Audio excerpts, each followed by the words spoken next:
Hello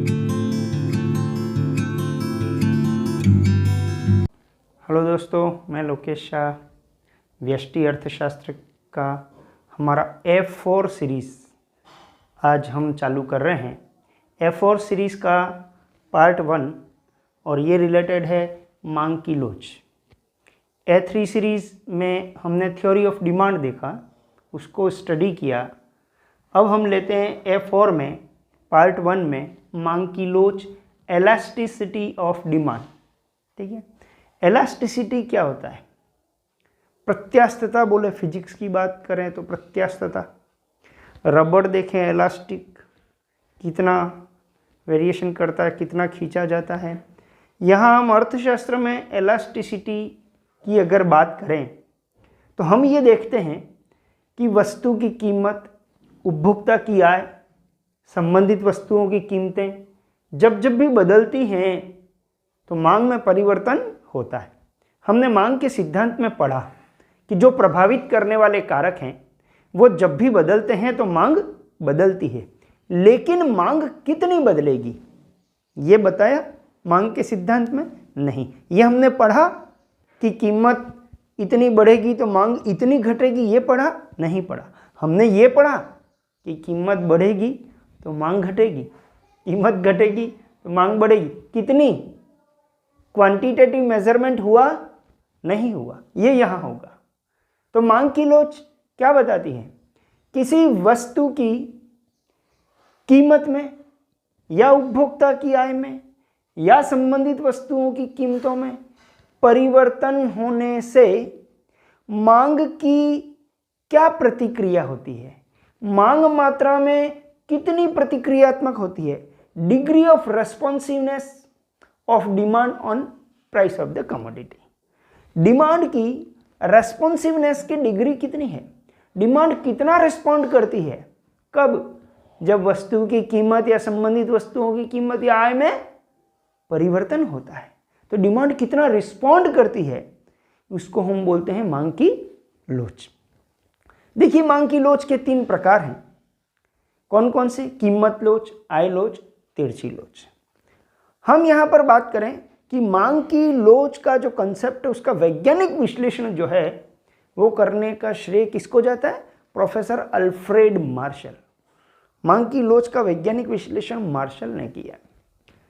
कई books में भी हम देखते हैं और हम पढ़ते आए हैं कि मांग की कीमत लोच और मांग की लोच एक ही है, वास्तव में एक ही है। हम साधारण भाषा में सामान्य ऐसा समझना चाहें, क्योंकि मांग का डायरेक्ट रिलेशन तो कीमत से ही है ना। तो मांग की लोच को हम कीमत लोच का फार्मूला दे के भी समझा सकते हैं या उसकी डेफिनेशन से भी समझा सकते हैं। हम यहाँ पर अलग से भी कीमत लोच पर बात कर रहे हैं, वही मांग की लोच है।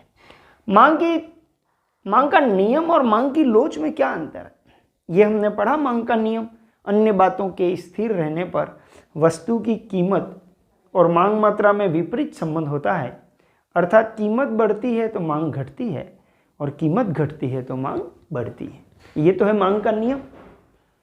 लेकिन मांग की लोच क्या बताएगी कि कीमत में एक आनुपातिक परिवर्तन होने से या निश्चित प्रतिशत परिवर्तन होने से उसकी मांग मात्रा में कितना आनुपातिक परिवर्तन होता है, कितना प्रतिशत परिवर्तन होता है।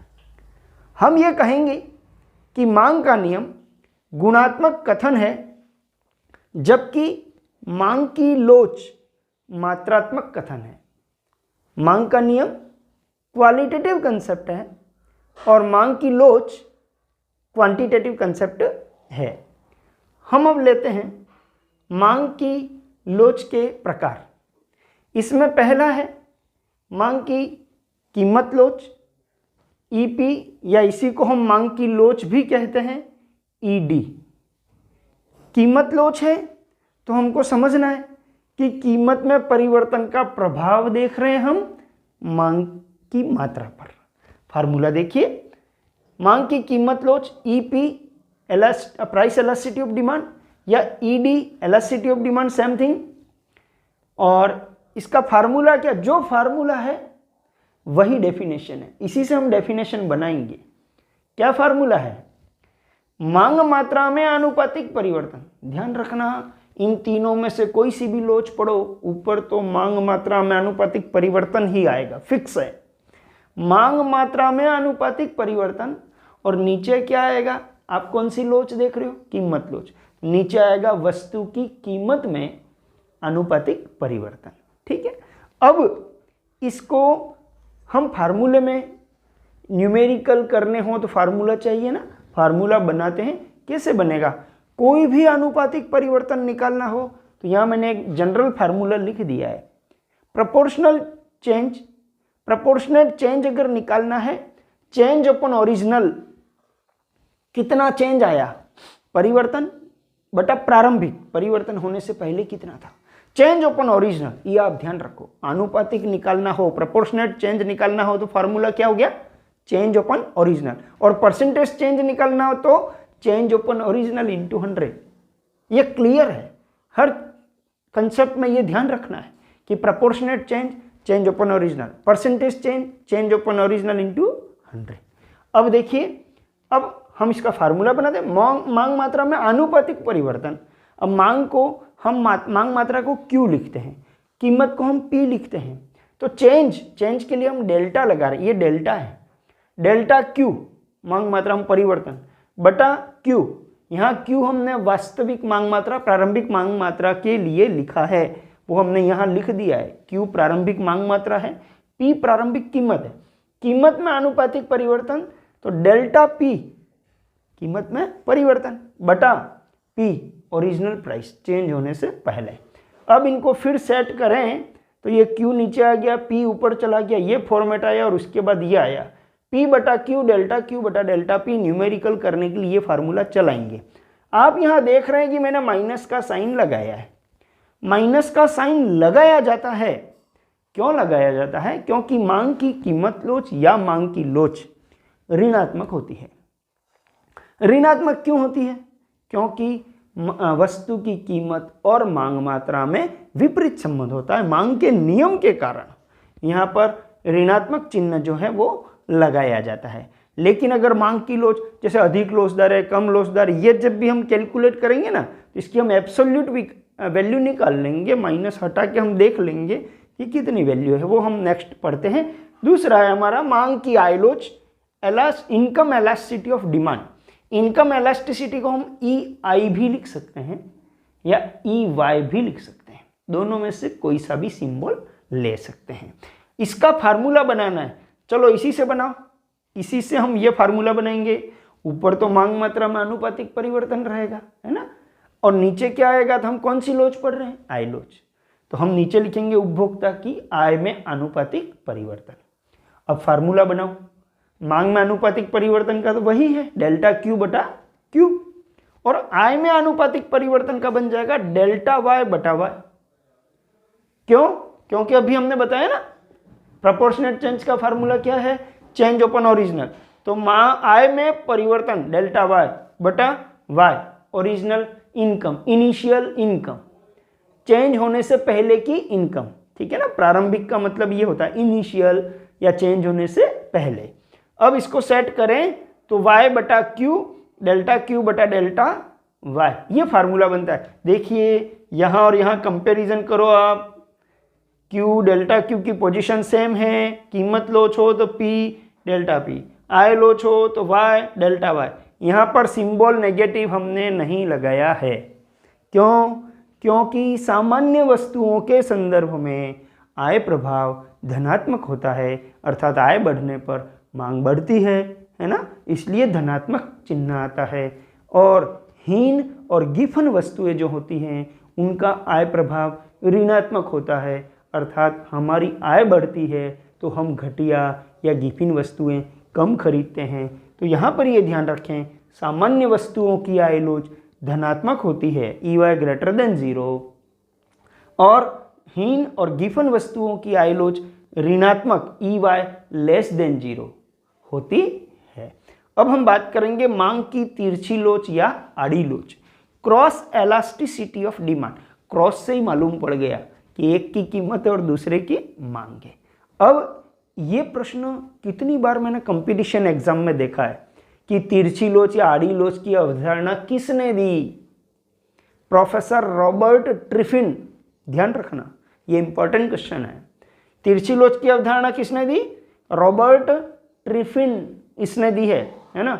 एक उपभोक्ता की बचत वाला प्रश्न भी अक्सर कंपटीशन एग्जाम में मैं देखता हूं, उसमें ड्यूपिट आता है, वो जब आएगा तब बात करेंगे।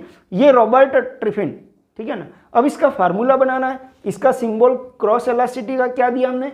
EC, है ना। तो EC इक्वल टू, अब यहाँ मांग और कीमत ही लेना है, लेकिन मांग किसकी और कीमत किसकी, ये ध्यान रखेंगे। तो यहाँ फार्मूला हम क्या बनाएं?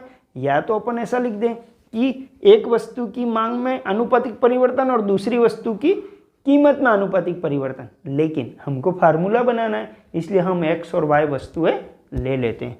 यहाँ हमने लिखा x वस्तु की मांग में आनुपातिक परिवर्तन और y वस्तु की कीमत में आनुपातिक परिवर्तन।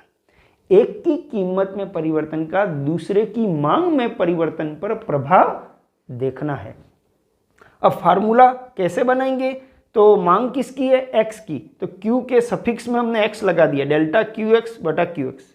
कीमत किसकी है? y की, तो p के सफिक्स में y लगा दिया, डेल्टा PY बटा PY। इनको सेट करें तो वापस p तो वही है, वही फार्मूला आ गया। ये तो p के किसकी है? y की ना, तो PY और QX डेल्टा QX और डेल्टा PY। यहाँ भी सिंबल नहीं है, क्यों? क्योंकि यहाँ भी तो वस्तुएं अलग अलग है, स्थानापन्न वस्तुएं, पूरक वस्तुएं, ठीक है ना। तो स्थानापन्न वस्तुएं पहले भी हम 2 बार देख चुके हैं, एक दूसरे के स्थान पर काम आने वाली वस्तुएं। स्थानापन्न वस्तुओं में कीमत और मांग में क्या संबंध होता है? आप ध्यान रखो, पेप्सी की कीमत बढ़ेगी तो लोग कोको कोला पियेंगे, पेप्सी की कीमत बढ़ेगी, कोको कोला की मांग बढ़ेगी, ठीक है ना। मतलब धनात्मक संबंध होता है स्थानापन्न वस्तुओं में, एक वस्तु की कीमत और दूसरी वस्तु की मांग में सीधा संबंध होता है, इसलिए तिरछी लोच धनात्मक होती है। EC ग्रेटर देन 0, तिरछी लोच धनात्मक होती है। जबकि पूरक वस्तुएं, है ना, मोटरसाइकिल की कीमत बढ़ेगी, पेट्रोल की मांग कम हो जाएगी, क्योंकि मोटरसाइकिल की कीमत बढ़ेगी तो मोटरसाइकिल की मांग कम होगी, और मोटरसाइकिल की मांग कम होगी तो पेट्रोल की मांग कम हो जाएगी। इसलिए वहाँ एक की कीमत और दूसरे की मांग में विपरीत संबंध है, इसलिए तिरछी लोच जो है वो ऋणात्मक EC लेस देन 0 होती है। इस प्रकार से हमने ये देखा मांग की लोच के प्रकार, कीमत लोच, आय लोच और तिरछी लोच, ठीक है ना। चलिए अब हम लेते हैं मांग की लोच की श्रेणियां या मांग की कीमत लोच की श्रेणियां। Degrees of price elasticity of demand या degrees of elasticity of demand, किसी भी नाम से आए, हमको 5 श्रेणियां इसमें बतानी है। 5 कैटेगरीज हमने की हैं। किस बेस पे की हैं? कि कीमत में जब कोई आनुपातिक परिवर्तन होता है तो मांग में कितना आनुपातिक परिवर्तन होता है? बहुत ज़्यादा होता है या कुछ नहीं होता, या इक्वल होता है या कम होता है या अधिक होता है। इस प्रकार से मांग की जो रिस्पॉन्सिवनेस है, निर्भरता है, प्रतिक्रिया है, उस आधार पर हमने मांग की कीमत लोच की 5 श्रेणियां बनाई हैं। पहला है पूर्ण लोचदार मांग, परफेक्टली इलास्टिक डिमांड। इसको हम इनफाइनिट इलास्टिक डिमांड भी बोलते हैं, अनंत लोचदार मांग भी बोलते हैं। इसकी परिभाषा क्या होगी? नाम से ही परिभाषा है, रटना नहीं है, नाम से ही परिभाषा बनाओ। पूर्ण लोचदार या अनंत लोचदार का मतलब क्या हुआ? कि कीमत में अति अल्प, नगण्य या कोई परिवर्तन न हो, देख भी नहीं सकते हैं या शो भी नहीं कर सकते हैं कीमत में परिवर्तन हुआ, इतना नगण्य, माइन्यूट, है ना, या कोई परिवर्तन न हो, और मांग में असीमित परिवर्तन हो जाए, अनंत परिवर्तन हो जाए, तो इसे हम पूर्ण लोचदार मांग कहते हैं। और ऐसी स्थिति में मांग वक्र कैसा होगा? x अक्ष के समानांतर क्षैतिज होगा, और मांग की लोच अनंत, EP इक्वल टू इनफाइनिट, है ना, अनंत लोच। और मांग वक्र ध्यान रखें क्षैतिज होता है, क्योंकि कीमत में कोई परिवर्तन नहीं हो रहा, मांग में कितना ही परिवर्तन हो सकता है। दूसरा है अधिक लोचदार मांग, मोर इलास्टिक डिमांड। इसका फार्मूला क्या बनाना है? अच्छा, डेफिनेशन बनाते टाइम वो फार्मूला ध्यान में रखना। कौन सा? EP इक्वल टू, ऊपर क्या है? मांग मात्रा में आनुपातिक परिवर्तन, नीचे क्या है? कीमत में आनुपातिक परिवर्तन, है ना। इस अनुपात का वैल्यू ग्रेटर देन कब आएगा, जब ऊपर वाली वैल्यू में चेंजेस ज़्यादा हो। और वैसे भी मैंने आपको बताया नाम से ही परिभाषा बनाओ। अधिक लोचदार मांग, क्या परिभाषा बनेगी, वस्तु की कीमत में आनुपातिक परिवर्तन की तुलना में मांग मात्रा में अधिक आनुपातिक परिवर्तन होता है ना। कीमत की तुलना में मांग मात्रा में अधिक आनुपातिक परिवर्तन होता है, तो इसे हम क्या बोलेंगे, अधिक लोचदार मांग। और वैल्यू ईपी ग्रेटर देन 1। यही डेफिनेशन एक एग्जाम्पल भी दिया। कीमत में अगर 10% परिवर्तन हो रहा है और मांग में 15%, मतलब 10 से ज़्यादा हो, तो ये अधिक लोचदार। और इसका मांग वक्र भी हमने ऐसा ढालू बनाया, ऋणात्मक ढाल, लेकिन ढाल कम है। ये ध्यान रखना, धीरे धीरे आप आगे ये देखते जाना कि ढाल में क्या परिवर्तन आ रहा है। अच्छा यहाँ बताओ, यहाँ स्लोप कितना है, 0, कोई स्लोप नहीं है। यहाँ थोड़ा सा स्लोप है, कीमत में देखो इतना सा परिवर्तन है। कोई भी 2 बिंदु ले लो, कीमत में परिवर्तन कम दिखेगा, मांग में परिवर्तन ज़्यादा दिख रहा है। स्लोप क्योंकि इतना कम ही दिया है। तीसरा है इकाई लोचदार मांग, यूनिट इलास्टिक डिमांड या unitary elastic demand, EP equal to 1। क्या मतलब हुआ, 1 वैल्यू कब आता है, अंश और हर दोनों समान हों, मांग और कीमत दोनों में समान परिवर्तन।